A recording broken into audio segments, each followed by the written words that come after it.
Cats podcast. Ready? Let's go. Welcome to the Community Cats podcast. I am your host, Stacy LeBaron. I've been involved helping homeless cats for over 20 years with the Merrimack River Feline Rescue Society. The goal of this podcast is to expose you to amazing people who are improving the lives of cats. I hope these interviews will help you learn how you can turn your passion for cats into action. Today, we're speaking with Tina Traster. Tina is a socially conscious, award-winning journalist, author, and filmmaker. Her award-winning 75-minute documentary, Catnip Nation, advocates for TNR through the stories of 4 Good Samaritans and the obstacles and tribulations they experience. Tina's work has appeared in scores of newspapers, magazines, and literary journals, including the New York Times, the New York Post, Huffington Post, the Daily Beast, The Atlantic, Redbook, Family Circle, Parade, Time Out New York, Audubon, Ski Magazine, and many others. She's the author of the award-winning memoir, Rescuing Julia Twice, A Mother's Tale of Russian Adoption and Overcoming Reactive Attachment Disorder. Since 2006, Tina has written the Burb Appeal column for the New York Post. Tina, I'd like to welcome you to the podcast. Thank you so much for having me. So we had you on the show a couple of years ago talking about this project, Catnip Nation, that you were working on at that point in time. I believe you were in the editing time period at that point. And so why don't you just give our listeners a bit of an update, sort of what's happened over the last year and a half or so? Okay, happy to do that. Well, we pulled over the finish line in early 2019. And actually, there's really something about having a finished film. What you really want to do is share it with the world and have it do the work that it's intended to do. So what we've been doing over the last year is my partner, Lennon Nersesian, and myself have taken the film onto the film festival circuit. And the festival circuit gives a film exposure. It potentially lands you a distributor, which we have successfully done, and it starts to get the film out into the world. What has thrilled and humbled us at the same time is that we have picked up 2 Best Documentary awards, one at the Big Apple Film Festival and the other at the Hoboken International Film Festival, as well as winning the Audience Award at the Kansas International Film Festival. We played at the Tallgrass Film Festival as well back in October. And I have to say that one of the most gratifying moments that we've had since the release of the film has been the experience at Tallgrass. Because 2 of our Good Samaritans, the husband and wife couple, Sue and Ray Jones, were from that area, and they had been working with the local rescue outfit, and their story had gained a lot of exposure in the local press. We had rooms of 200 to 300, 2 days running, which is pretty robust for a film festival. And to be in a room and to take the film for a test drive with so many people who understand the plight of the ferals, the rationale for TNR, trap, neuter, return, and the forces that they are up against. It's been one of the highlights so far of putting Catnip Nation out into the world. Right now, just to let everybody know, the film is available on DVD, and you can find that film on our website, catnipnation.com. And through our distributor, we are in the process of getting distribution on streaming services. That is still TBA, but we're just so excited that the film is out there. I could say that we've had orders just in the last 2 weeks from New Zealand, Canada, Germany, and England. That's just in the 2 weeks since we've put the film out. I mention that because it's a local problem, it's a statewide problem, it's a national problem, and it's an international problem. And we're all in this together. And I think that's the point of Catnip Nation, is to bring this issue to the 4 people, but 3 very emotional stories. So how did you find these 4 stories? Did they approach you, or how did you find them? Well, once we waded into the subject and started to really learn about the crisis of ferals, there are, according to the ASPCA, over 90 million feral cats living in the United States. I'm sure there are probably more. Once you start to kind of wade into a subject, with the internet being what it is, you're able to find out where the fires are flaming, So somebody had tipped me off to the fact that out in Augusta, Kansas, there was an older couple in their 70s who had been fined and were facing jail time for feeding and watering some feral cats in an alley behind their business. And I just tracked them down. I found their daughter first, and that led me to Sue Jones. And We started with a phone conversation. And then over the course of a couple of years, we went to Kansas multiple times and spent days with them and really got to know them and really got to understand their situation, countless hours over the phone. Their story winds its way through court trial. And we were there every step of the way in court with them. So it's getting with that deep dive, we've been able to tell stories that are not just academic, but that these are stories that reveal the toll and the price that this takes on people's lives and what they're willing to do and what they're willing to sacrifice. So with the documentary and the fact that you've been showing it in Kansas, have you seen any changes? Have there been any behavioral changes in that area? Well, I'm not on the ground there. So I know that when we were out there in Kansas, we were invited to a fundraiser that we went to after the film. Later that weekend, we went to a local fundraiser. What do they call it? Meow something. And, they're working on getting TNR programs up and running, and they're trying to learn from the mistakes that they've seen around them or the opposition that they've seen around them. It's really an uphill battle. And I think that if we think about TNR, just how to resolve this issue more globally, I think what we need in this country is a grassroots movement where it becomes an imperative for politicians to recognize the role of a municipality in supporting TNR and having enough advocacy and education to show that TNR is the logical tool, in the toolkit of the ecosystem of how to manage cats. I mean, in its most unsexy essence, TNR is just about population control. And we have a problem with cats. For so many of us, it's personal because of the way we feel about these animals. It might not be the same as a population explosion of geese or deer, but it is, in fact, the very distinction of the cat versus animals that we view as truly wild that makes us fight for them. And if there were more people out there at town halls and writing their legislators and demanding that we address this problem, I think that just like everything else in this country, whether it's recycling or whether it's climate change, or this is just an interesting aside, but I've been noticing in the New York Times articles from both Macy's and Bloomingdale's saying that they're both discontinuing selling fur. Yeah. And the thing is that what we see in this country is that, although we may not feel this way at the moment, but we always have a voice. As voters, we always have a voice. Cats do not have a voice. Animals don't have a voice. But as voters, as constituents, as communities, when we organize and we're heard loudly enough, we can make change. And that's really the point of this film, is to show that we're not powerless.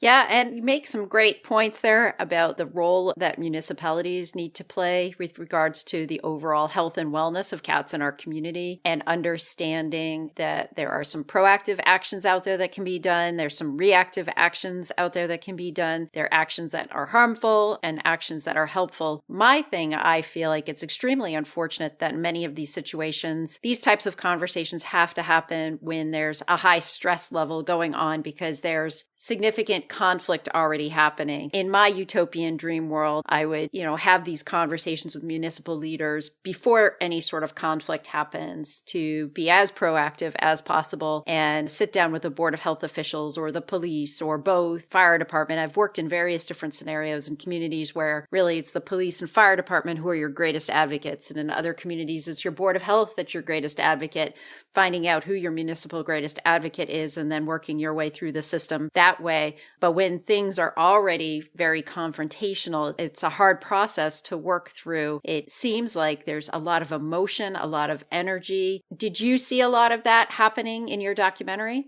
Yeah, so you're making such a brilliant point. Drama tells the best story, right? So what we honed in on were 3 situations that could not have been more fraught with tension, emotion, and I guess in every case, maybe 2 sides that had something at stake.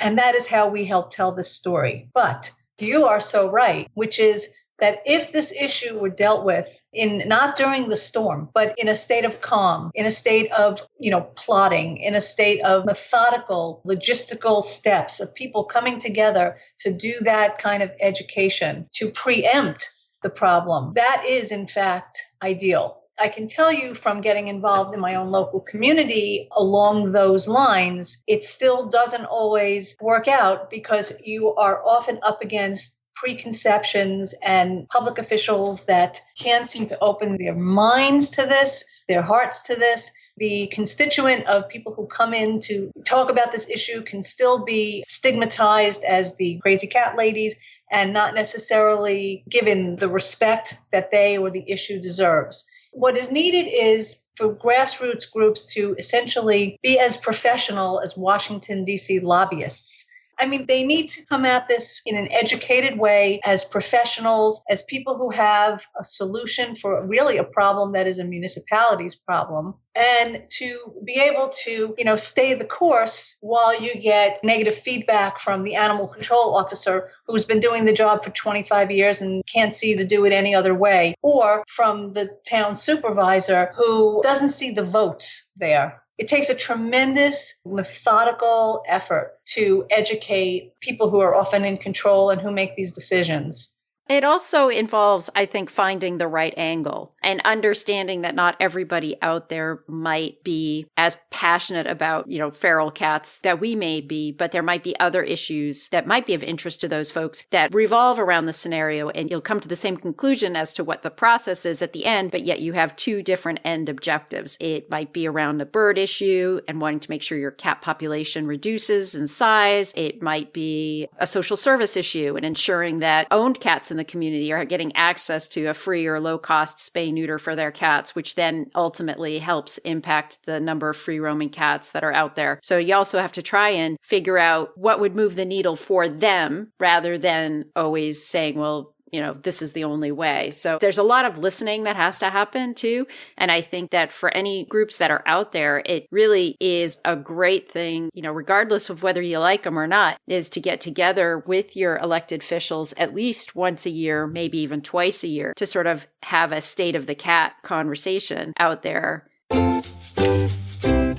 Are you struggling to convince your local officials to embrace TNR? Maybe they're responding to cat complaints with a proposal to ban feeding, or perhaps you want to make sure that your local cat ordinances are fully supporting your efforts. What if I told you there was one document you could hand to your local policymakers that lays out the arguments for humane, effective community cat management? Well, there is.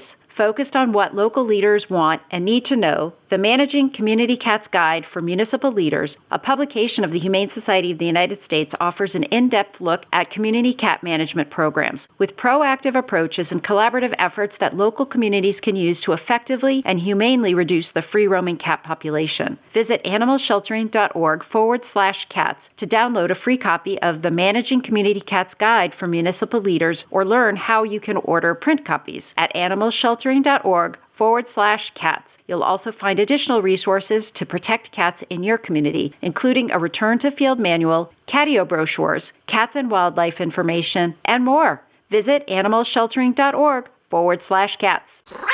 Technology and animal rescue? Yes, there's an app for that. Check out Dubert.com, where you can connect with over 1,200 organizations and 27,000 volunteers across the country. Dubert is fully automated, so you can create transport requests for the animals that need a ride across town or across the country. The system will automatically notify the volunteers and manage the sign-up process for you. Dubert even has powerful integrations like importing your animal profiles from Shelter Love and Shelter Buddy, or automatically pushing your transport requests to your Facebook groups and pages. But that's not all. Dubert has a fundraising module, an online store, and auction house where you can sell your items, and even a mobile app on both Android and Apple for those people on the go. Check out Dubert.com to get signed up for free today and start saving more time while you save more animals. You need a lot of buy-in. And you're right. I have found that sometimes it is the police and the firemen, and you never know who your ally is going to be in this fight. But what I have found is that unless the grassroots groups is itself cohesive and professional, correct, it's just too easy for the infighting to start or for the groups to fall apart. Oh, I agree 100%. The groups need to behave professionally and have a single voice and understand that each individual is representing the group as a whole, and they need to have a clear direction and platform that they know that they're standing on, and that's discussed at a board meeting or a committee meeting or whatever. They have to, if you're going to be an advocate, you have to have a unified presence, so to speak, with regards to that. And you need people who have those skills. Have been a trapper for 15 years and want this change, but that doesn't necessarily make you qualified to be the educator, to be the advocate, to be the organizer. So it's a multi-pronged effort that's needed community by community until and unless this bubbles up through. I know this sounds shallow, right? But our greatest hope is that we can get Catnip Nation into the hands of a celebrity like Joaquin Phoenix, for example, who gave that moving speech at the Oscars the other night, to give this issue the oxygen that it needs. I know that sounds superficial, but this is such a difficult thing to do town by town, village by village, city by city, although there's not really a choice. Nevertheless, if this became a national issue, one that was recognized even in Washington, I think that it would be such a bump to be able to. The problem is simply just not enough people know about this. We think we're drenched in this topic, and we think that if we walk onto the street and ask 10 people what's TNR, maybe 8 would know, but I think it's closer to 2. I agree with you. I went to a conference for podcasters, and we had a table there, and it was a very different conversation than we had at any animal welfare conference. They all knew what a podcast was, but they had no idea what a community cat was or a feral cat, where when you're at the animal welfare conferences, they're like, what's a podcast? I don't know what that is. So I totally agree with you, is that we get in our own little world and we don't realize that this really is an issue that not many people, that trap, neuter, return to field, none of that is anything that folks really know about across the nation as a whole. It's true. And if you think about like climate change, but for the amplification of starting with really Al Gore and all the way through to today, to Greta, but for that national stage, we wouldn't be having a national conversation. What has to happen is something has to take. And I really think that given the passion that we have as a nation for cats, given the obsession over cat videos and the ways in which cats are weaved into all kinds of media and storytelling and what have you, we have an animal that is a sympathetic animal. One that probably, most of the population, if not 80% of the population, can relate to. We just need the conversation to be elevated. We hope that the documentary starts that conversation. And that's why the documentary, it's not an educational documentary. It's not academic. It's not here's how you do TNR. It's not like that at all. I guess it's really a political documentary. It's one that says, hey, we have a problem here in New Jersey and Long Island and Kansas and everywhere else around the country. And when you become aware of this problem, you can do anything about this. You can just write to your legislators. You can blog about it. You can talk about it on Facebook. You can just get the conversation going. If one celebrity can find us out there and amplify this message, I believe we can really take this from the individual groups that are struggling and doing such hard work and fundraising and educating to a bigger conversation that will really help the work. So if folks are interested in ordering the DVD through you, how would they do that? So you just have to go to catnipnation.com right now. There's a DVD store, and you just click on that and you can pay through PayPal. That's great. We'll make sure that link is in the show notes too. Tina, is there anything else you'd like to share with our listeners today? Well, I just do want to give a shout out to all the people who are out there doing this kind of work, and they have changed my life by allowing me in to tell their stories and to show me what heroism looks like. And, I think that if a filmmaker can't be inspired to make a film, so I always thank them for helping us tell the story and for all the people out there in the trenches doing the work. And I hope there's, a celebrity footprint out there that catches this podcast and gets in touch with me at ttraster@aol.com and helps me get the message out into the world. That's fantastic. Tina, I want to thank you so much for agreeing to be a guest on my show, and I hope we'll have you on again in the future with any more news that you have about the documentary or any other further projects that you're working on. And for my listeners out there, please consider sharing this podcast with others. As Tina was saying, the more folks that can find out about Trap, Neuter, Return, can find out about these stories, the better that we're all going to be for the cats in our community. So please share this podcast with others, either on your social media, with friends, email it around. Please consider sharing. So thank you so much, Tina. I want to thank you again. Thank you so much for having us. Thank you for listening to the Community Cats podcast. I would really appreciate it if you would go to iTunes, leave a review of the show. It will help spread the word to help more community cats.